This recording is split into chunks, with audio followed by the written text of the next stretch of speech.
Ja, hartlike goeiemôre, goeiemiddag of goeie naand vir ieder en elk van julle. Die lekkerte van aanlyn is mos maar jy kan hom op jou tyd luister. So of jy hom nou in die oggend luister of jy hom in die middag luister of jy hom in die aand luister. Blessings vir jou en jou gesin. My naam is Dudley Karstens en ek gaan vandag bietjie met julle gesels oor Openbaring 13. Ons het reeds by die Nuwe Lewe Familiekerk die hoofstukke van 1 tot 12 gedoen. So indien jy daai hoofstukke misgeloop het, gaan kyk gerus op die Nuwe Lewe Familiekerk YouTube bladsy. Hulle is almal daar. Indien dit nou jou eerste keer is dat jy luister, maar so nie kan jy ook bly ingeskakel. Hierdie is spesifiek tot hoofstuk 13 en ons vertrou die Here vir openbaring aan elkeen van ons in daardie boek. Voor ons in die boek kom ons sluit net ons oë en ons vra die seën van die Here op hierdie boodskap. Hemelse Vader, baie dankie vir die geleentheid om in jou kamer te kan sit, Here, of in 'n kamer te kan sit en tog u woord daar buite te kan verkondig, Here, en saam met medegelowiges die boek lees en deelneem in u koninkryk, my God. Wat 'n absolute voorreg is dit nie. Here, ek vra, seën asseblief die boodskap wat nou uitgaan, my God, Here.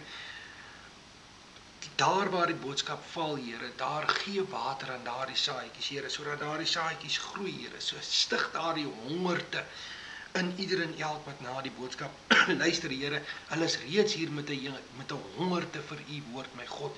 Vul hulle deur hierdie boodskap, Here. Help ook, salf ook my tong, my God, sodat dit wat daar uitkom, wanneer dit uitkom, Here, dat dit suiwer van u is, Here, en dat dit net slegs eer aan u sal bring, Here. Ons seën elke oor wat na hierdie boodskap luister, my God, Here. Here, en ek vra vir genesing, Here. Here, u weet daar waar daar hartseer is in hierdie ore, Here. U weet waar daar fisiese genesing kort, Here. Ek vra, steek u hand uit na die luisteraars in Jesus naam.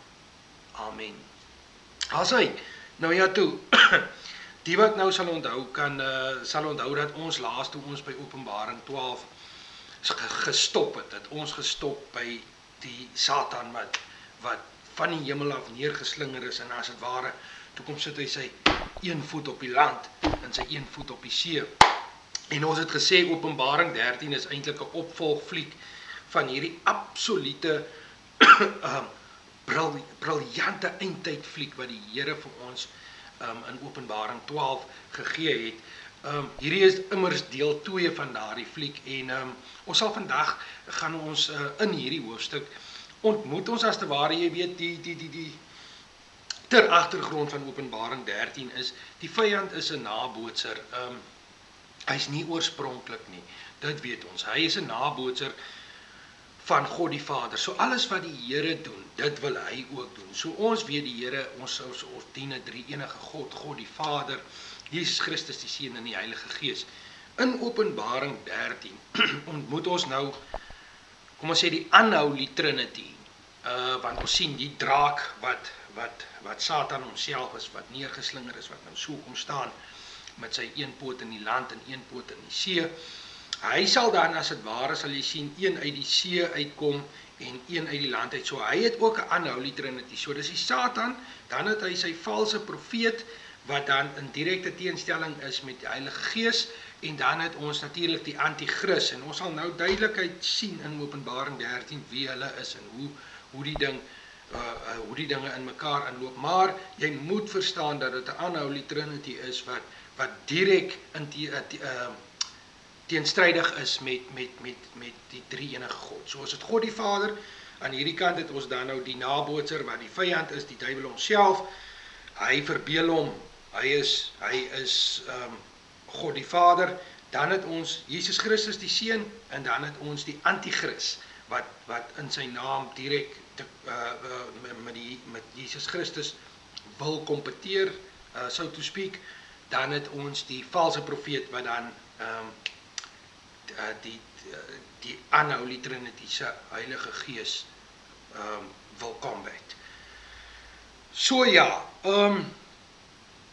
Voor ons begin lees deur Openbaring 13, wat ons gaan doen is, ons gaan eers saam deur Openbaring 13 lees, en daar gaan ons hom stukkie vir stukkie opbreek. Ons gaan ook gaan kyk in Daniël, hoe Daniël Openbaring 13 voed.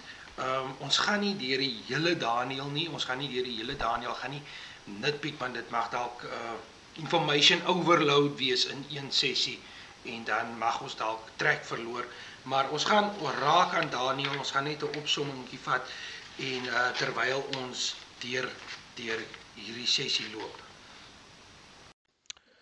Maar voor ons begin lees, is daar baie mense wat natuurlik sê, hoekom moet ek hierdie dinge weet, jy weet, ek verkies eerder om in afwagting te wag vir wanneer Jesus kom en sy kinders kom haal, en dit verstaan ek 100%. Maar die rede hoekom hierdie boeke in die Bybel is nie om jou bang te praat nie, dis nie om onmin te saai, dis nie om mense angstig te maak nie, en dis actually daar vir die teendeel, jy weet, wat van as die Here kom na meeste van hierdie gebeure reeds gebeur het. Ons weet, ons het reeds in hoofstuk 7 en hoofstuk 14 die wegraping van die kerk behartig, en daarin het ons gesê dat indien hierdie boek kronologies volg, en ons nou by hoofstuk 13 is, sal jy, en daardie, wanneer die Here sy kinders kom haal in hoofstuk 14 is, en indien dit kronologies loop, dan volg dit immers na hierdie gebeure, en daarvoor moet ons voorbereid wees, wanneer hierdie dinge in die wêreld plaasvind. Die Here gee vir ons die stap vir stap vir wat gaan gebeur, sodat Christene voorbereid, sodat ons vir ons geestelik voorbereid kan wees. So, ja, daar is doomsday preppers wat reeds kos by mekaar maak, water by mekaar maak, en daai tipe ding, en absoluut geen fout daarmee nie. 'n Mens moet in die fisiese voorbereid wees, maar jy moet ook geestelik voorbereid wees. So die dag wanneer 'n ou voor jou huis kom staan en vir jou sê, jy moet nou sê die Here bestaan nie, so dat jy geestelik voorbereid kan wees om van glorie tot glorie te kan gaan, van 'n vleeslike lewe na glorie toe te gaan. So, en jy moet weet hierdie dinge kom, laat dit jou nie onverwags betrap nie. So hierdie boeke is nie daar om donkerte te bring nie. Inteendeel, dit is daar om vir jou te equip, sodat jy lig in hierdie donker tye te kan bring. Ons weet, Matteus 24 vers 29 tot 31 sê vir ons, kort na die verdrukking van daardie tyd. So hierdie hele ding praat ons van die verdrukking van die mensdom. Sal die son verduister en die maan sal nie skyn nie. Die sterre sal uit die ruimte val en die kragte van die hemelruim sal ontwrig word. Dan sal die teken van die seun van die mens in die hemelruim verskyn en al die volke van die aarde sal verslae wees. Hulle sal die seun van die mens op die wolke van die hemel sien kom met groot krag en majesteit. Die groot trompet sal weer klink en hy sal engele uitstuur om sy uitverkorenes bymekaar te maak uit die 4 windstreke van elke uithoek van die aarde af. Belangrik hier is om te let dat 29 begin deur te sê kort na die verdrukking van daardie tyd. Nou, ons weet, geen mens weet wanneer Jesus Christus kom nie. Geen mens, net die Vader alleen weet wanneer Christus die uitverkorenes kom haal. So daarom moet ons hierdie dinge weet. Sal dit dwaas wees om nie ag te slaan aan die waarskuwings wat in die Bybel is, sodat jy jou geestelik kan voorberei nie, sodat ons 'n eindtyd weermag in Christus kan stig, want die vyand kom en ons wil nie verbaas wees wanneer hy kom nie. So dit is die groot rede hoekom ons hierdie gesprekke het, dis ter voorbereiding van hierdie eindtyd aanslag. En weet wat die lekkerte is, dit eindig in oorwinning vir ons, wat aan Jesus Christus behoort, ons wat aan die Vader behoort, ons wat gelei word deur die Heilige Gees. Amen. En ja, uit oorwinning uit kom ons en ons benader hierdie boek en ons tref voorbereiding. Nou ja toe, met dit as agtergrond gaan ons nou begin lees. Ons lees dan saam uit die 83 vertaling vanaf vers 1. En toe het ek die dier uit die see uit sien kom met 10 horings en 7 koppe. Op sy horings was daar 10 heerserskrone en op sy koppe Gods lasterlike name.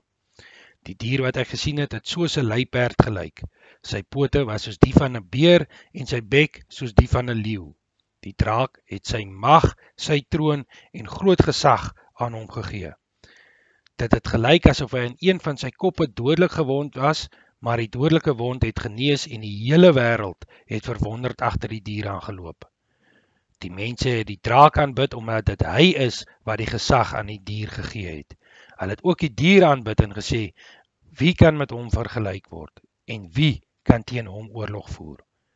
Die dier is toegelaat om verskriklike dinge te sê en te laster en om 42 maande lank gesag uit te oefen.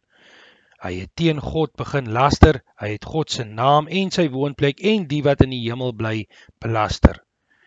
Aan hom is daar ook mag gegee om teen die gelowiges oorlog te maak en hulle te oorwin. En daar is gesag aan hom gegee oor elke stam, volk en nasie, volk, taal en nasie. Al die bewoners van die aarde sal hom aanbid, almal wie se name nie van die skepping van die wêreld afgeskrywe staan in die boek van die lewe, die boek van die lam wat geslag is nie. As iemand kan hoor, moet hy hierna luister. As iemand bestem is vir gevangenskap, gaan hy in gevangenskap. As iemand bestem is om met 'n swaard doodgemaak te word, word hy met 'n swaard doodgemaak.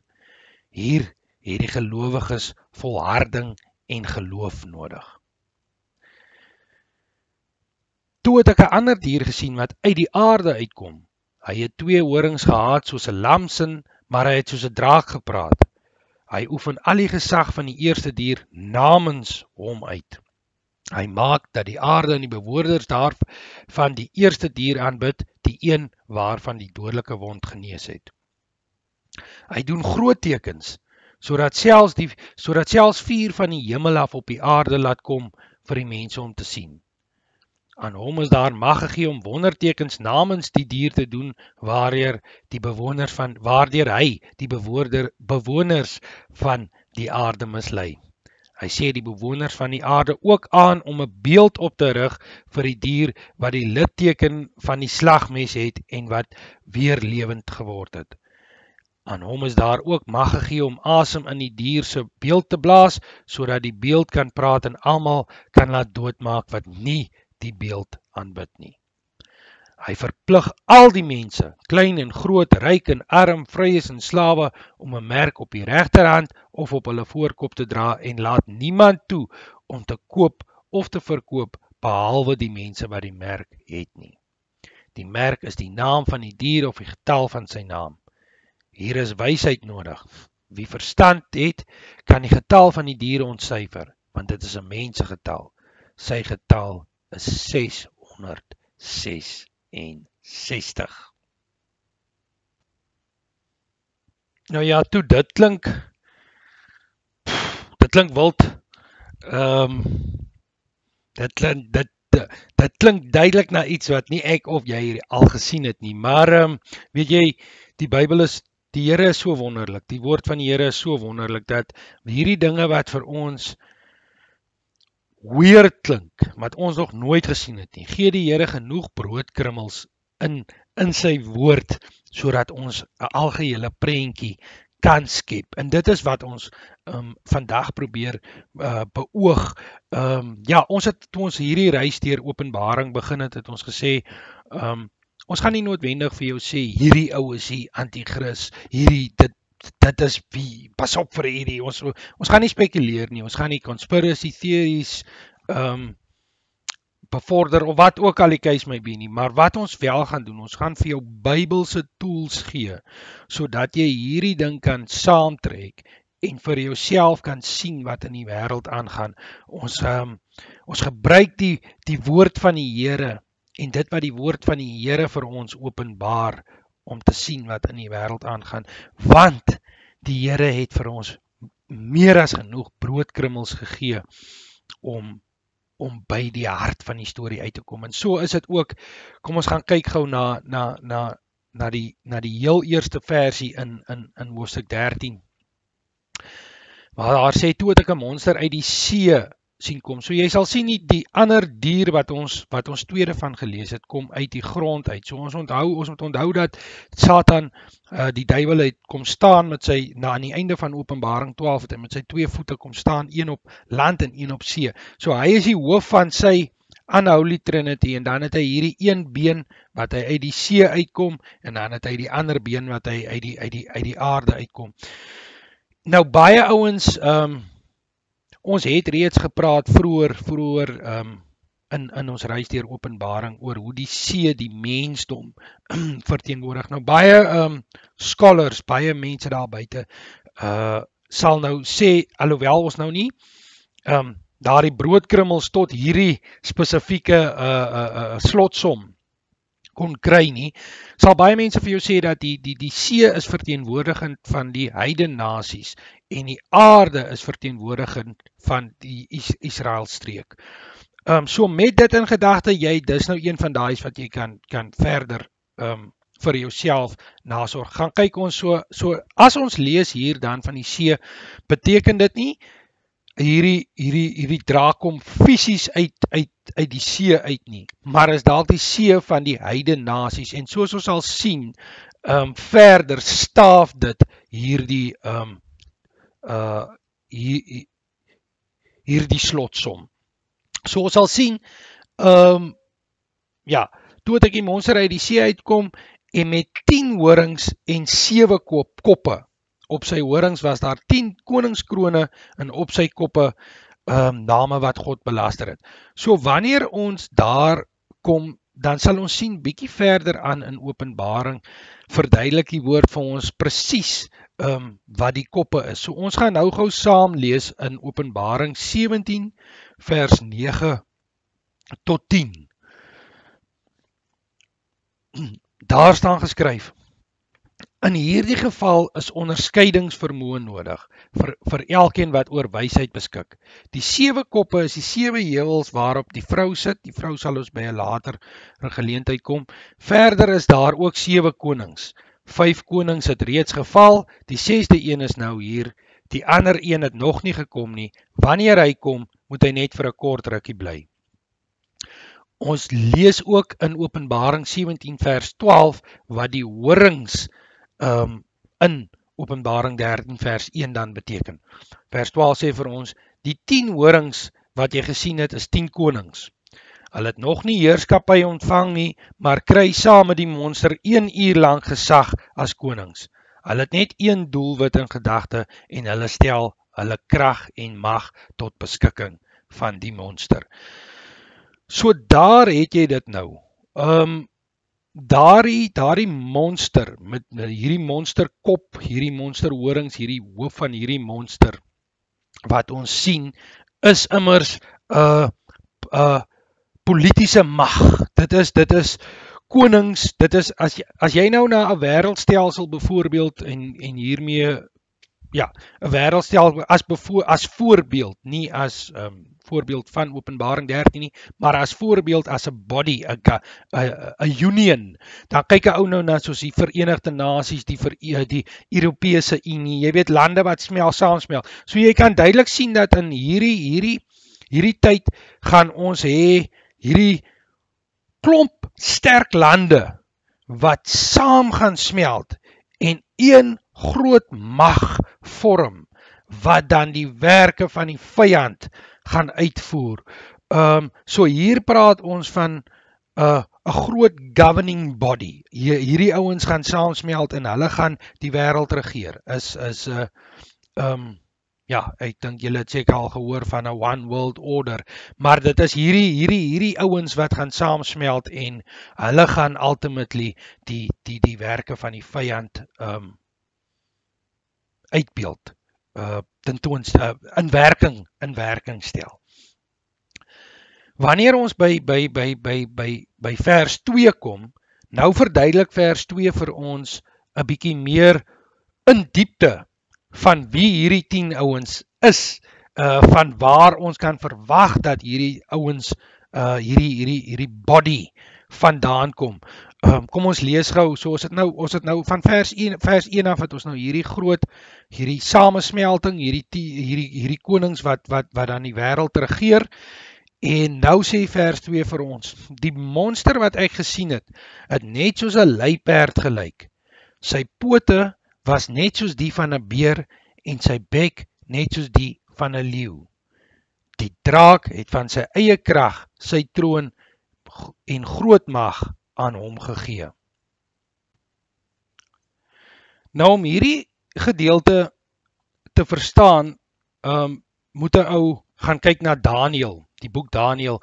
Boek Daniël, ek gaan nou nie so inzoom in die gebeure van Daniël nie, want dit is ietsie wat ons op 'n ander dag heeltemal op sy eie. So ek gaan net so 'n oënskou gee sodat jy Openbaring 13 goed kan verstaan en nie gesidetrack word deur information overload soos ek vroeër gesê het. Maar ja, kom ons lees ou Daniël. Wat in Daniël gebeur het is Daniël het die Here het 2 visioene gegee, een aan Nebukadneser en een aan Daniël oor hierdie eindtyd gebeure. En die 2 het as dit ware in mekaar gevleg en ons sal nou sien hoe hulle ook invleg in Openbaring in. So in Daniël, as jy vir jouself wil gaan lees, Daniël vers 2 is waar Nebukadneser die uitleg van sy visioen kry deur Daniël, en dan in Daniël vers 7 as verwys bietjie meer spesifiek na die diere wat ons nou gesien het in hierdie monster in Openbaring 13 vers 2. So Daniël, kom ons lees saam in Daniël 7 vers 3. Daar staan geskryf, en dis nou Daniël se eindtyd visioen. 4 groot diere het uit die see uit opgekom, weer eens uit die see uit opgekom. En voor ons, kom ek skep net gou vir jou 'n prentjie. Hierdie hele eindtyd storie speel af rondom Israel. Israel is die middelpunt van hierdie storie, en hierdie diere wat Daniël nou hier gaan sien is ryke koninkryke, magte wat Israel besit het. En ja, so met dit in gedagte, kom ons lees. So 4 groot diere het uit die see uit opgekom, en elkeen was anders as die ander. Die eerste het soos 'n leeu gelyk, en dan lees ons verder, skiep ons 'n bietjie. Die tweede het soos 'n beer gelyk, en dan sê vers 6, en toe ek weer sien, was daar nog 'n dier, een soos 'n luiperd. Hy het op sy rug 4 vlerke gehad, soos die van 'n voël. Hy het 4 koppe gehad, en aan hom is heerskappy gegee. My nagtelike visioen het voortgeduur, en toe ek weer sien, was daar 'n 4de dier. Nou hierdie 4de dier wat ons sal sien is hierdie dier in Openbaring 13. Skrikwekkend, vreesaanjaend en baie sterk. Hy het groot ystertande gehad en alles wat voorkom verslind en vermorsel, en wat oorgebly het hy met sy pote vertrap. Hy was anders as die vorige diere en het 10 horings gehad. Nou ja toe, nou wanneer 'n mens, dis nou Daniël se visioen, en wanneer 'n ou nou gaan kyk na Nebukadneser se visioen, en soos ek sê, ons kan hierdie op 'n ander dag in diepte, maar ek gaan jou net 'n oënskou gee. So wanneer 'n ou na Nebukadneser se visioen gaan kyk, en die 2 in mekaar smelt, sal jy sien dat Nebukadneser was destyds die hoof van Babylon. En hy is immers dan is hy die eerste dier wat Daniël sien wat die leeu is. Babylon in vandag se tyd sal ons is Irak, die gesentraliseerde Babylon, is Irak die groot rolspeler. Na Nebukadneser het Medo-Persië aan bewind gekom en Medo-Persië was gesentraliseer rondom wat ons vandag ken as Iran en dit was die beer wat dan die leeu opgevolg het. Dan het ons ook die luiperd gehad wat dan die Griekse ryk was. So deur daardie Daniël invlegging en as jy hom nou mooi gaan opbreek, wat dit is nou die slotsomme wat jy kry, soos ek sê, ons kan hom op 'n ander dag baie meer in diep detail kyk. Sal jy dan sien as jy nou weer gaan lees na vers 2 sal jy sien die monster wat ek gesien het net soos 'n luiperd gelyk. So 'n luiperd ding ding ding ding ding. Nou weet jy onmiddellik luiperd is die Griekse ryk. Ons lees verder, sy pote was net soos die van 'n beer. En nou weet ons onmiddellik, die beer verwys na wat ons vandag sien as Iran. En dan sien ons dat hy het die bek soos die van 'n leeu. So die van 'n leeu kan ons nou onthou is Nebukadneser, Babylon en dit is gesentraliseer rondom Irak. So daar gee dit vir jou 'n duidelike aanduiding van die moontlike streek waaruit hierdie dinge, hierdie groot governing body gaan kom. Dit is definitief nie limited tot daardie streek nie, maar jy kan die rolspelers kan jy identifiseer volgens Openbaring vers 2, Openbaring 13 vers 2. Soos dan verder gaan in vers 3 sien ons aan een van sy koppe was hy oënskynlik dodelik verwond, maar sy dodelike wond het gesond geword. Dit kan dalk verwys dat een van hierdie koninkryke gaan dalk te midde van oorlog of verpletter of het reeds verpletter, maar sal weer opstaan hier aan die einde. Die Bybel sê die hele wêreld het verwonderd agter die monster aangeloop. Hulle het in aanbidding neergeval voor die draak omdat hy aan die monster mag gegee het. Met ander woorde, die hele wêreld in hierdie hier sien ons die wêreld is die wat nie aan die Vader behoort nie. Die hele wêreld het Satan aanbid. En hulle het gesê, wie is soos die monster? Wie is soos Satan? Wie is soos die duiwel? En wie kan teen hom oorlog maak? En dan sê vers 5 vir ons, die monster is toegelaat om vreeslike en lasterlike dinge te sê. Aan hom is ook die mag verleen om 42 maande so op te tree. 42 maande vir die wiskunde wat soos myne is 3,5 jaar. En hoekom is dit 3,5 jaar? Weereens, die broodkrummel lê in die boek van Daniël. So kom ons gaan lees gou saam in Daniël 9 vers 27. Daar staan geskryf, die regeerder sal vir een tydperk 'n vaste ooreenkoms aangaan met die vooraanstaandes en teen die helfte van die tydperk sal hy die diereoffers en die graanoffers afskaf. Net so 'n notaatjie, een van hierdie tydperke, dis ook ietsie wat ons in Daniël later sal bespreek, is 7 jaar. Daar staan dan verder geskryf, hy sal op die een hoek van die tempel 'n ding sit wat 'n gruwel is vir God en verwoesting aanrig, en dit sal daar staan tot alles verby is. Dan sal oor die regeerder wat soveel verwoesting aangerig losbars wat oor hom besluit is. So ons sien hier dat die regeerder sal vir een tydperk, hierdie tydperk in Daniël verwys na 7 jaar, 'n vaste ooreenkoms aangaan met die vooraanstaandes. So hy sal 'n ooreenkoms aangaan. Hy sal 'n ooreenkoms aangaan met ja, hy sal 'n ooreenkoms aangaan en dan maar dan in die helfte hierdie ooreenkoms sal 'n vredesverdrag sal 'n goeie ding wees wanneer dit begin. So hierdie ooreenkoms sal 'n vredesooreenkoms wees. Maar in die middel van daardie tydperk, so dit meen na 3,5 jaar, wat die helfte is van 7 jaar en wat ons dan ook nou sien in Openbaring 5 is hierdie 42 maande. So in die middel van daardie vredesooreenkoms wat hy gesluit het, hy vrede verklaar in die Midde-Ooste en na daardie 3,5 jaar na daardie ooreenkoms gesluit is nou gaan die ouse nou change die tune so bietjie. Nou gaan dinge nou kom maar 'n ander kant van die ou uit. Jy weet en nou gaan die ding ruk, so to speak.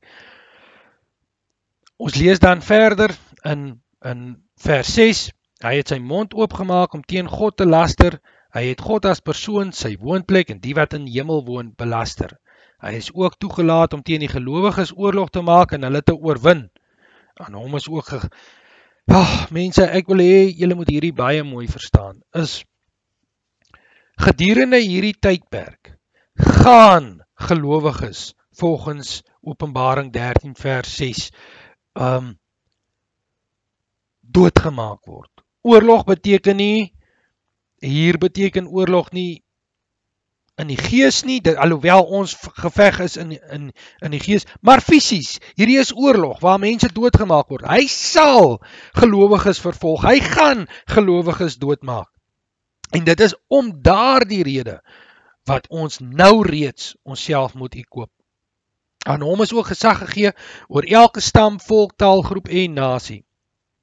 Al die bewoners van die aarde sal in aanbidding voor hom neerkniel. Dit is hulle wie se name nie van die fundamentlegging van die wêreld af in die boekrol van die lewe aangeteken is nie. Die boekrol van die geslagte lam. So wat ons hier gaan sien is dit gaan moeilik wees om nie deel te neem nie. Dit gaan moeilik wees om nie ook jou knie te buig nie. Tensy jy nie sterk genoeg is nie, tensy jy nie sterk equip is nie, tensy jy nie voorbereid is vir die aanslagte nie, tensy jy nie bereid is om te staan. Ons sien dit reg oor die wêreld waar Christene onthoof word, daardie tipe ding. Hierdie is die tipe equipping wat 'n ou jou moet doen indien die wegraping nog nie plaasgevind het nie, om sterk te staan, om as 'n marter vir die Here te wees. So as ons uit daardie posisie uit en in oorwinning beweeg, dan kan ek jou sê, kan die vyand jou niks maak nie. Ons gaan dan verder. Elkeen wat 'n oor het om te luister moet hoor. Hier sê dit in vers 10. Wie vir gevangenskap bestem is, gaan in gevangenskap. Wie bestem is om met die swaard doodgemaak te word, sal so doodgemaak word. In hierdie sake het gelowiges volharding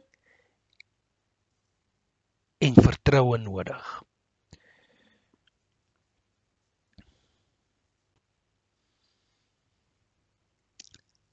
En nou ontmoet ons die tweede dier in Openbaring 3 vers 11.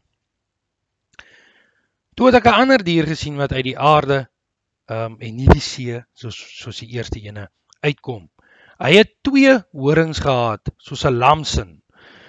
Nou hier moet jy onmiddellik, moet dit ook by jou afgaan, Jesus Christus is die lam van God. So menende, hierdie persoon gaan kom met deception. Hierdie persoon gaan kom met antwoorde wat na die waarheid lyk. Antwoorde wat na 'n baie goeie solution lyk. Ek meen, ons maak dit wel, maar nou daarin gaan ek wou 'n bietjie later hierin gaan, maar let's go. So wanneer kinders raak verlore, diere raak verlore, jou beursie word gesteel, jou karsleutels raak verlore. So wanneer al hierdie dinge ingenome, in ag geneem, is dit nie 'n goeie idee om hierdie dinge, ons het deesdae, het ons meeste van jy kan jou bank betaal, jy kan met jou mense gesels, jy kan enige iets doen met hierdie selfoon. Maar imagine hierdie selfoon op jou persoon. So hoe gaan hy sê? Hy gaan sê ons sal nou ons het reeds gelees oor die merk kom en daai tipe van ding. Maar imagine hierdie ding in jou persoon, regterhand of voorkop. Mense gaan onmiddellik kan weet waar jy is wanneer jy verlore is. Mense gaan onmiddellik, die wêreld is nou so digitized dat jy jou duim kan gebruik om by jou deur in te kom. So jy kan hierdie chip kan jy nou net so voor 'n ding wyp en daar gaan jou deur in, skelms gaan nie kan in jou deur in nie, want hy het nie jou merk nie. Jy stap winkel toe, jy maak net so en daar gaan jou bankbalans, al jou informasie, al jou digital, die wêreld is so gereed vir hierdie oomblik dat ja, as hulle môre aankondig, hulle het hierdie ding wat absoluut alles kan doen, jou motor kan start, jou huis kan sluit, jou bankbesonderhede het, jou mediese informasie het, jou alarmklok, jy kan met jou mense, jy fliek net so op en boem, daar soos 'n projekteer hy jou selfoonskerm sommer net hier in die lig sonder dat jy mense kan nie jou selfoon steel nie, want jy het hierdie projekter wat uit jou uitkom. Hierdie goed is nie far-fetched nie. Die wêreld was nog nooit gegeer en vir 'n tyd soos die wêreld was nog nooit so reg dat hierdie ding so 'n werklikheid kan wees nie, en hoe hulle hom gaan verkoop is absoluut 'n easy sell. Dit gaan lyk asof hierdie ding nou net die antwoord is. Mense kan nie jou karre kaap nie, want net jy kan jou kar start. Mense kan jou nie skaal, jou kind kan nie wegraak nie, want jy weet jou kind, jy weet waar sy movement is. Skelms spoor jy op, want jy tik net 'n nommertjie in op die system en boem, daar pop nommer 6661 op. Hy is hier iewers, polisie kan hom gaan optel. Hierdie ding gaan so goed verkoop word dat dit die absolute, dit is net die hoekom was dit nie altyd daar nie. So hierdie ding gaan kom as die antwoord. It's gonna look great. Jy gaan wees soos, why wouldn't I? Dit gaan definitief in hierdie eindtyd, dis soos hierdie leeu, hierdie vreeslike gedaante wat ons nou gelees het hier in Openbaring. Dis nie hierdie gedaante wat nou gaan kom staan, boem by die see en boem by die land nie. Hierdie goed lyk nie soos jy imagine, soos jy lees en dink dit lyk nie. Hierdie dinge is subtle. Die vyand het, hy is die master of subtle manipulation. So hy kom in, hy's 'n wolf in skaapsklere. So hy kom in as die antwoord, maar dis die verkeerde antwoord. Ons lees verder. Hy het 2 horings gehad soos 'n lamsin, maar hy het soos 'n draak gepraat. Hy oefen al die gesag van die eerste dier namens hom uit. So hier moet ons sien dat hierdie ou, hy is as het ware die mondstuk vir hierdie body. Jy weet, dink nou maar aan 'n voortvoerder vir presidentskap, of dink aan 'n president met sy liggaam, sy raadslede wat vir hom adviseer, en hierdie is nou maar net raadslede op drugs, sal ek nou maar sê. Hierdie raadslede is eintlik die baas, terwyl in die president is net die woordvoerder. So hierdie ou, hy sit net in werking dit wat die draak, hierdie ou het 'n glibberige mond. Hierdie ou praat, kyk, hy kan ys aan 'n Eskimo verkoop, soos hulle sê.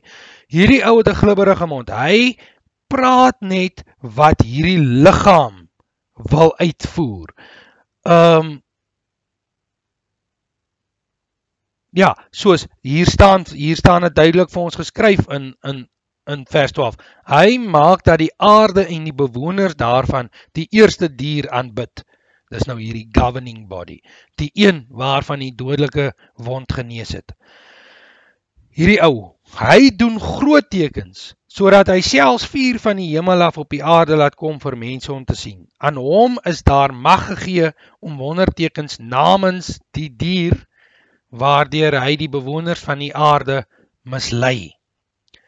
Hy sê die bewoners van die aarde aan om ook 'n beeld op te rig vir die dier, wat die litteken van die slagmes het, en wat weer lewend geword het. Aan hom is daar ook mag gegee om asem in die dier se beeld te blaas, sodat die beeld kan praat en almal kan laat doodmaak wat nie die beeld aanbid nie. Deesdae is dit net so side note. Deesdae is dit ook nie so ver gesog om te kan dink. Nie te kan dink nie, dit is wat dit is. Artificial intelligence praat nou al met jou. Artificial intelligence is nou al slimmer as jy. Hy kan 'n gesprek voer met jou. Die mense is besig om hierdie dinge in werking te sit. Hier kom net op 'n baie groter skaal kom hierdie beeld wat praat in beeldspraak. Maar hierdie dinge is reeds besig om geslyp te word, soos ons reg om ons kan sien. Hy verplig al die mense, klein en groot, ryk en arm, vryes en slawe, om 'n merk op hulle regterhand of op hulle voorkop te dra, en laat niemand toe om te verkoop of te verkoop nie, behalwe die mense wat die merk het. So jy gaan in winkels gaan en jy kan nie fisies met jou geld ietsie koop. Ons neem nou maar aan. Kan nie fisies met jou geld ietsie koop nie.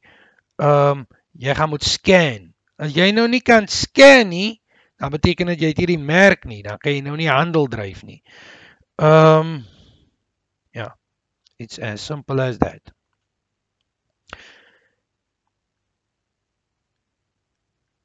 Dan staan daar geskryf, die merk is die naam van die dier of die getal van sy naam. Hier is wysheid nodig. Wie verstand het, kan die getal van die dier ontsyfer, want dit is 'n mensegetal. Sy getal is 666. Nou dis taamlik 'n mondvol en dit klink nou vreeslik scary en al die dinge, maar soos ons verder gaan en wanneer ons afsluit met Openbaring, sal ons sien absolute oorwinning. Jesus Christus kom en dis absolute oorwinning vir ons en ons dan vir ewig in glorie gaan leef. So mense, hierdie dinge kom. En indien jy nou nog hier is in daardie tyd, berei jouself geestelik voor. Maak jouself geestelik sterk. Jy berei jouself fisies ook voor. Jy kan jouself, ek meen, die doomsday preppers prep nou al vir hulle vir jare. Nou ou wil nie jou hele tyd daaraan spandeer nie, maar jy kan jou hele tyd spandeer om te versterk word in Jesus Christus, om te versterk word in die Vader, in Jesus Christus en in die Heilige Gees. Dit is ons mission. Ons mission is om ons army te bou, om uit te gaan en ons weet die wêreld, ons is besig om sy army te bou. Die wêreld se army is huge daar buite. Dis my en jou werk om ons army te laat groei, sodat ons as Christene hand aan hand saam kan staan in hierdie tye, sodat ons mekaar kan help, sodat ons kan sien wanneer 'n broer in nood is. Hier is 'n broer in nood, kom ons help hom. Weereens, hierdie ding eindig in oorwinning en daarvoor sê ons, gee ons alle eer aan God en ons sê baie dankie aan ons Hemelse Vader. Kom ons sluit net die oë en ons sê dankie. Hemelse Vader, baie dankie vir die oorwinning wat U sin is. Hemelse Vader, baie dankie vir die oorwinning wat U dan ook aan ons gee, my God. Here, baie dankie vir die waarskuwings wat U deur U profete uitgegee het in U woord, my God. Here, baie dankie dat U kinders koop deur te sê, hierdie dinge kom. Ek kom haal julle ook en dan op die ou einde, dan verslaan ons die vyand in ons lewe eternally in glorie. Baie dankie vir die gift of salvation, Hemelse Vader. Seën elkeen wat na hierdie boodskap geluister het, Here, en indien daar is die wat nie met 'n ietsie saamstem nie, Here, laat hulle dit verder gaan naslaan, Here, dat die saadjies wat ons vandag geplant het, net sal groei en sal lei tot meer hongerte vir u woord in Jesus naam. Amen.